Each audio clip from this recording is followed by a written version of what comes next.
नमस्कार छात्रों, आज हम हिंदी मेधा कक्षा 8 पुस्तक से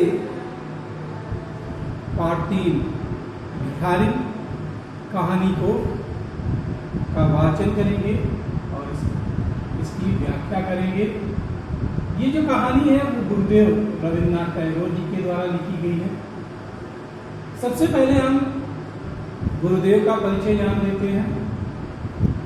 गुरुदेव के नाम से विख्यात रविन्द्रनाथ टैगोर का जन्म कोलकाता, पश्चिम बंगाल में 7 मई 1861 को हुआ।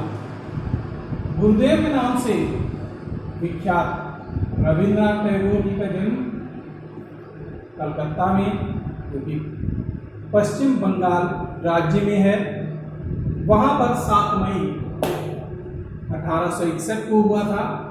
वे विश्व स्तरीय साहित्यकार थे, वर्ल्ड लेवल के साहित्यकार थे। उन्हें उनकी रचना गीतांजलि के लिए नोबेल पुरस्कार से सम्मानित किया गया था और उन्हें नोबेल पुरस्कार भी मिला था उनकी रचना गीतांजलि के लिए। उनकी अन्य प्रसिद्ध रचनाएं हैं गोरा, भरे बहिरे, नीका, डूबी, जो कि और भी रचनाएं हैं इनकी। भारत के राष्ट्रगान जनगण मन और बांग्लादेश के राष्ट्रगान हमार सोनार बांग्ला की रचना का भी इन्हें गौरव प्राप्त हुआ। उनका निधन 7 अगस्त 1941 को हुआ। का जो निधन है वो 7 अगस्त 1941 में हो गया। तो यहाँ पर गुरुदेव की रचना है भिखारिन। इस कहानी में क्या बताया गया है इसको जरा देखते हैं।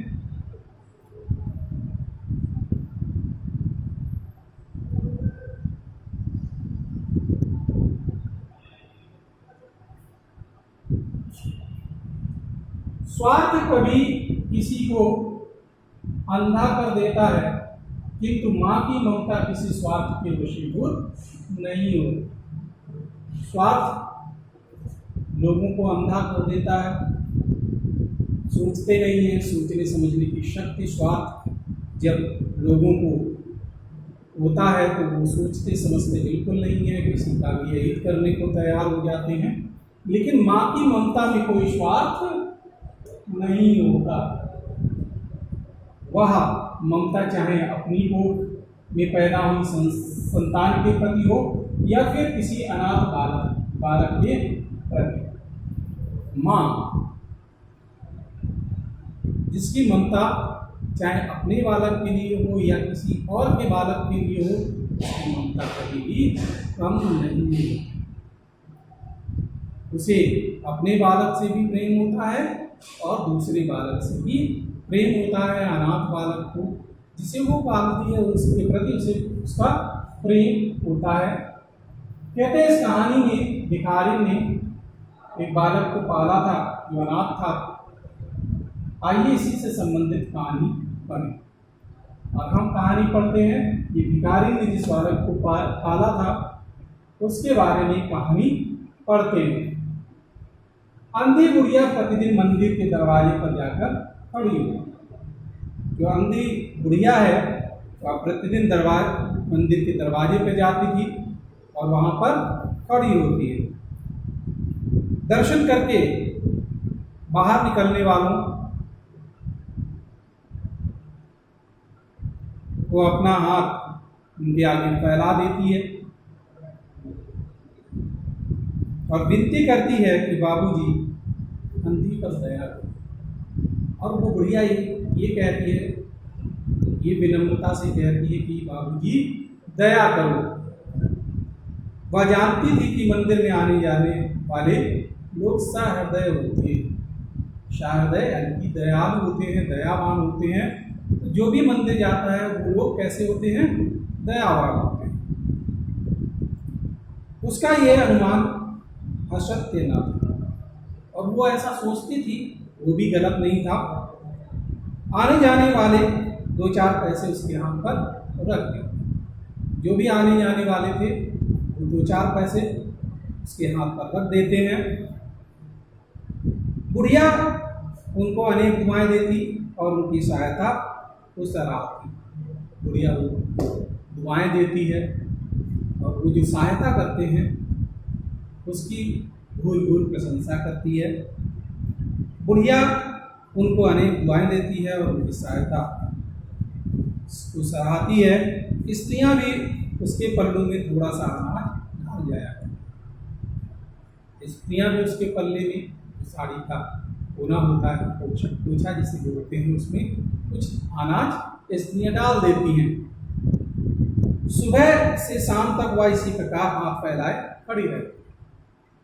बुढ़िया सुबह से लेकर शाम तक इसी तरह से वह हाथ फैलाए खड़ी रहती है। इसके पश्चात मन ही मन भगवान को प्रणाम करती और अपनी लाठी के सहारे झोपड़ी की राह पकड़ती, भगवान का भी धन्यवाद देती। और शाम होती है तो वो लाठी लेकर अपनी झोपड़ी की ओर चल देती है। झोपड़ी के समीप पहुंचते ही 10 वर्ष का एक लड़का उछलता कूदता आता और उसकी चिकड़ जाता है। कहते कि जैसे झोपड़ी के पास पहुंचता है 10 साल का एक बालक उछलता कूदता उससे आकर लिपट जाता है। वह टटोल कर उसके मस्तक को चूमती, देख नहीं सकती थी, टटोल कर उसके मस्तक को चूमती है।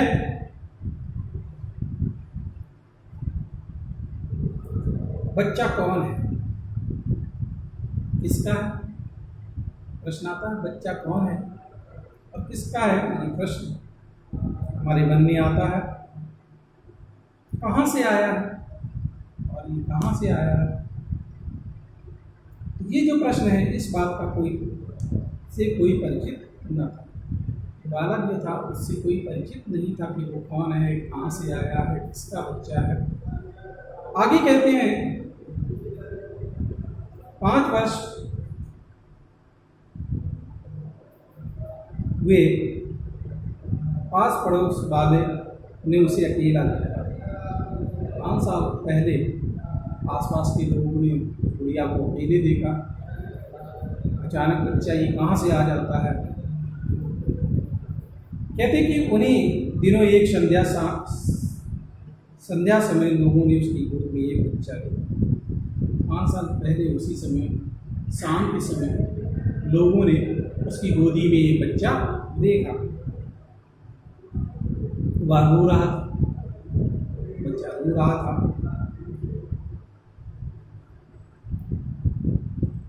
आंधी उसके मत्था चूम कर उसे चुप कराने में प्रयत्न कर रही थी।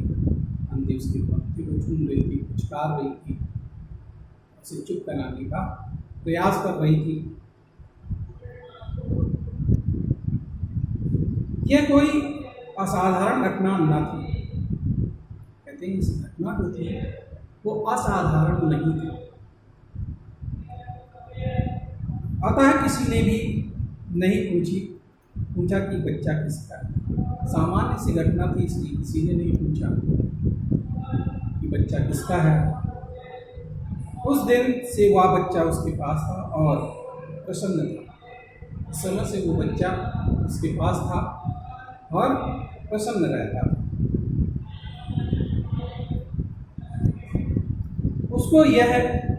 उसको वह अपने से अच्छा खिलाती और पहनाती। भिखारी अपने से अच्छा उसे पहनाती थी, अच्छा खिलाती थी। बुढ़िया ने झोपड़ी में एक हांडी गाड़ के रखी। हांडी जो होती है मिट्टी होती है, तो बुढ़िया ने एक झोपड़ी में हांडी गाड़ रखी थी। जो कुछ रुपए मांग कर लाती उसमें डाल देती। जो कुछ भी मिलता था उसको तो उसमें डालती जाती थी और उसे किसी वस्तु से ढांप देती और किसी वस्तु से उसे ढक देती ताकि दूसरे व्यक्तियों की दृष्टि उस पर न पड़े, इसलिए कि दूसरे व्यक्ति उसे न देख पाए। खाने के लिए अन्न काफ़ी मिल जाता था, खाने के लिए अनाज बहुत मिल जाता था। उसने उसी से काम चलाती थी, पहले बच्चे को भरपेट खिलाती, फिर स्वयं खाती। पहले बच्चे को खिलाती है और फिर खुद खाती है। आगे देखिए, रात को बच्चे को अपने बच्चे से लगाकर वह पड़ी रहती। रात में उसे माने होता छाती से, रात में उसे छाती से लगाती है और सो जाती है। प्रातःकाल होते ही मंदिर के द्वार पर जा खड़ी होती, और जब प्रातःकाल होता है तो फिर से वो मंदिर के द्वार पर खड़ी हो जाती है।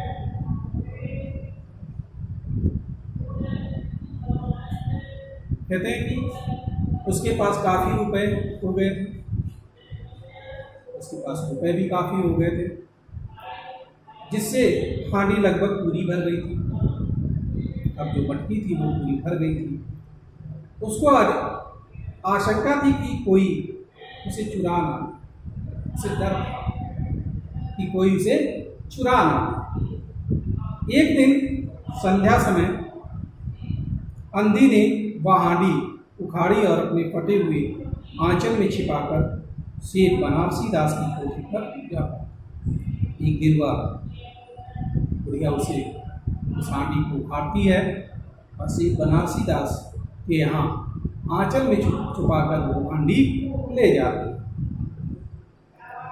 काशी में सेठ बनारसी दास बहुत प्रसिद्ध व्यक्ति थे। काशी के ये बनारसी दास जो सेठ थे वो काफ़ी फेमस थे। बच्चा बच्चा उनकी कोठी से परिचित था, हर बच्चा उनकी कोठी से परिचित था। बहुत बड़े देशभक्त और धर्मात्मा, बहुत बड़े देशभक्त भी थे और धर्म कर्म का काम करते थे, धर्मात्मा भी थे। अंधी ने हांडी सेठ जी के आगे सरकारी, अंधी जाती है और वो हांडी सेठ जी के पास सरकार है और डरते डरते कहती है, सेठ जी इसे अपने पास जमा कर, इस हांडी को अपने पास जमा कर लीजिए। मैं अंधी अपाहिज कहाँ रखती फिरूंगी, मैं अंधी हूँ, अपाहिज हूँ, मुझे सहारे की जरूरत होती है, इसे कहाँ रखती फिरूंगी। सेठ जी ने हांडी की ओर देखा, कहा इसमें क्या है। सेठ जी हांडी को देखते हैं और पूछते हैं इसमें क्या है। अंधी ने उत्तर दिया, भीख मांगकर अपने बच्चे के लिए 2-4 पैसे इकट्ठा किए। अंधी कहती है कि भीख मांगकर मैंने अपने बच्चे के लिए 2-4 पैसे इकट्ठे किए हैं, अपने पास रखती डरती हूँ, कृपया आप इन्हें अपने पास रखें। मैं इन्हें अपने पास रखते हुए डरती हूँ, आप इस पर कृपा कर लीजिए और इसे अपने पास रखें। सेठ जी ने मुनीम की ओर देखते हुए कहा, बही में जमा कर। सेठ जी ने मुनीम की ओर देखा और बही खाते में जमा कर। 2 वर्ष बहुत सुख के साथ बीते, समय बीतने लगा। 2 वर्ष व्यतीत हो गए, 2 साल चले गए।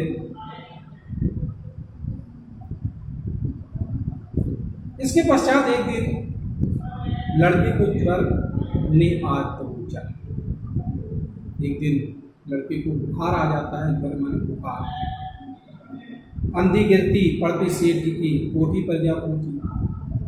अंधी को पैसों की जरूरत भी है, कैसे पैसे सेठ जी की कोठी पर पहुंचती है। बोली, सेठ जी मेरी जमा पूंजी में से 10-5 रुपये मुझे मिल जाए तो बड़ी कृपा। कहा, सेठ जी जो मेरी जमा पूंजी है 10-5 रुपये, उसमें से अगर मिल जाए तो आपकी बहुत दया होगी। मेरा बच्चा मर रहा है, डॉक्टर को, इस समय मेरा बच्चा मर रहा है, डॉक्टर को दिखाना चाहती हूँ।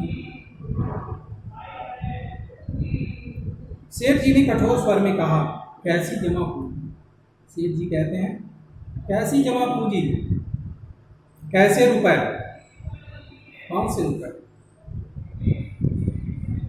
मेरे पास किसी के रुपए जमा नहीं। बात से मुकर जाता है सेठ, कहा मेरे पास किसी के पैसे जमा नहीं है।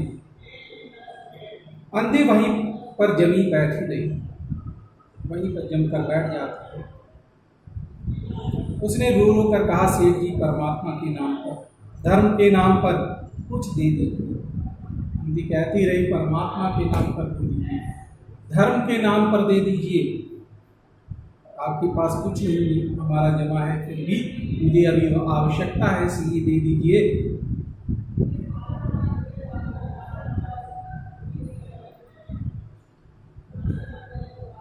मेरा बच्चा जी जाएगा, कहती मेरा बच्चा जी जाएगा अगर आप पैसे दे देंगे। मैं आप आजीवन आपका गुणगान करूँगी, पूरे जीवन भर आपका गुणगान करूँगी, परंतु पत्थर में चोट न लगे। लेकिन कहते कि पत्थर दिल से पिघला नहीं। सेठ जी ने क्रुद्ध होकर उत्तर दिया, जाती है या नौकर को बुलाऊं? सेठ जी नाराज होते हैं और कहती है, जा रही है या नौकर को बुलाऊं? अंधी लाठी टेक कर खड़ी हो गई और सेठ जी की ओर मुंह करके कहा, लाठी को का सहारा लेकर अंधी खड़ी हो जाती है और सेठ जी की ओर मुंह करके कहती है, अच्छा भगवान आपको बहुत दे। कहती है, अच्छा भगवान आपको बहुत दे, और अपनी झोपड़ी की ओर चल। इसके बाद अपनी झोपड़ी की ओर चल देती है। यह आशीष न था बल्कि दुखिया का शाप। ये आशीर्वाद नहीं, ये हृदय की पीड़ा थी उस दुखियारी बुढ़िया की। बच्चे की दशा बिगड़ती गई। एक दिन उसकी अवस्था बहुत चिंताजनक, हालत बच्चे की बिगड़ रही थी। एक दिन बड़ी टिपिकल कंडीशन होती है। क्या होता है, कहते कि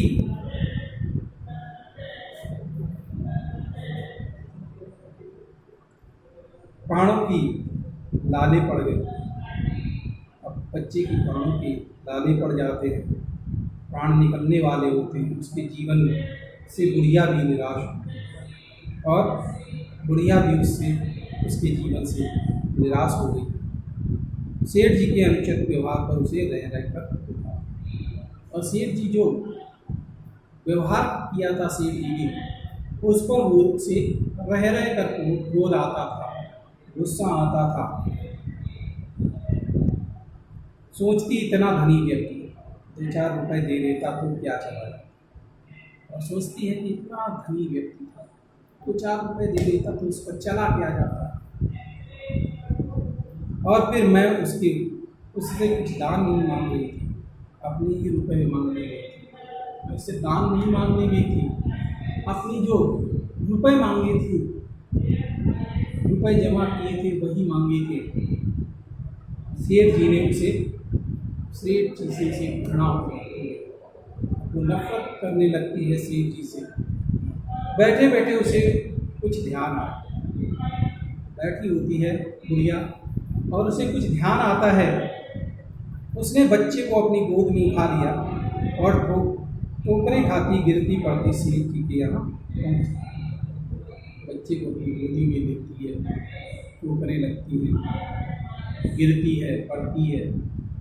बच्चे को लेकर गोद में सेठ जी के घर पहुँचती है। उसके द्वार पर धरना देकर बैठती है, उसके द्वार पर बैठ जाती है धरना देकर। बच्चे का शरीर ज्वर से भभक रहा, बहुत तेज था, उसका शरीर जल रहा था बुखार से, और बुढ़िया का कलेजा भी, बुढ़िया ने उसे अपने बच्चे की तरह से पाला था। उसका हृदय भी बहुत ही पीड़ा में था। सेठ जी पधारे, सेठ जी आते हैं। बच्चे को देखकर उन्हें बहुत आश्चर्य हुआ। बच्चे को देखते हैं तो उन्हें आश्चर्य होता है। कि उसकी सूरत तो मोहन से मिलती जुलती है, इस बच्चे की सूरत मोहन से मिलती जुलती है। उन्हें स्मरण हुआ आया कि 7 वर्ष हुए जब मोहन किसी मेले में खो गया। उन्हें याद हुआ था कि 7 साल पहले मोहन किसी मेले में खो गया था। तब उसकी जांघ पर लाल रंग का चिन्ह था, तब उसकी जांघ पर लाल रंग का एक चिन्ह था। इस विचार को आते ही उन्होंने बुढ़िया की गोद के बच्चे की जांघ देखी। इसके बाद सेठ जी उस बच्चे की जांघ देखते हैं। चिन्ह अवश्य था, परंतु पहले से कुछ बड़ा। चिन्ह जरूर था, लेकिन वो चिन्ह बच्चे की अवस्था बढ़ने के कारण बढ़ गया था। उन्हें विश्वास हो गया कि बच्चा उन्हीं का है। अब उन्हें विश्वास हो जाता है कि बच्चा किसका है, स्वयं सेठ जी का है। उन्होंने तुरंत उसे छीनकर कलेजे से चिपका लिया। बुढ़िया के हाथों से उसे छीनकर अपने कलेजे से लगा लेते हैं। शरीर ज्वर से तप रहा था, शरीर बुखार से चल रहा था। नौकर को डॉक्टर को लाने के लिए भेजा और स्वयं मकान के अंदर चले गए। नौकर से कहा डॉक्टर को ले आओ, और स्वयं मकान के अंदर चले जाते हैं। आगे कहते हैं बुढ़िया खड़ी हो गई, चिल्लाने लगी। बुढ़िया खड़ी हो जाती है और चिल्लाने लगती है, मेरे बच्चों को ना ले जाओ, मेरे रुपए तो हजम कर गए, अब क्या मेरा बच्चा भी मुझसे छीनोगे। कहने लगी कि मेरे बच्चे को न ले जाओ, मेरे रुपए तो आपने हजम कर लिए, क्या मेरा बच्चा भी मुझसे छीनोगे। सेठ जी बहुत चिंतित हुए और कहा मेरा बच्चा मेरा है। सेठ जी चिंतित हुए और कहने लगे कि बच्चा मेरा है, 7 वर्ष पूर्व कहीं खो गया था, आज से 7 साल पहले कहीं खो गया था, अब मिला है, अब इसको नहीं जाने दूंगा। अब ये मुझको मिल गया है, अब इसे मैं नहीं जाने दूंगा। यह तो अन्याय है, कहने लगे। आगे कहती है बुढ़िया कि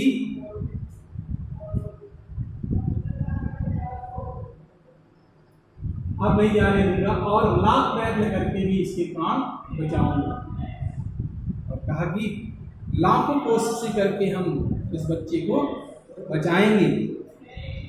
अंधी ने ठाका रखा, अंधी जोर से हंसती है, बच्चा तुम्हारा है इसलिए लाख यत्न करके उसे बचाओ, बच्चा तुम्हारा है इसलिए उसे लाख प्रयत्न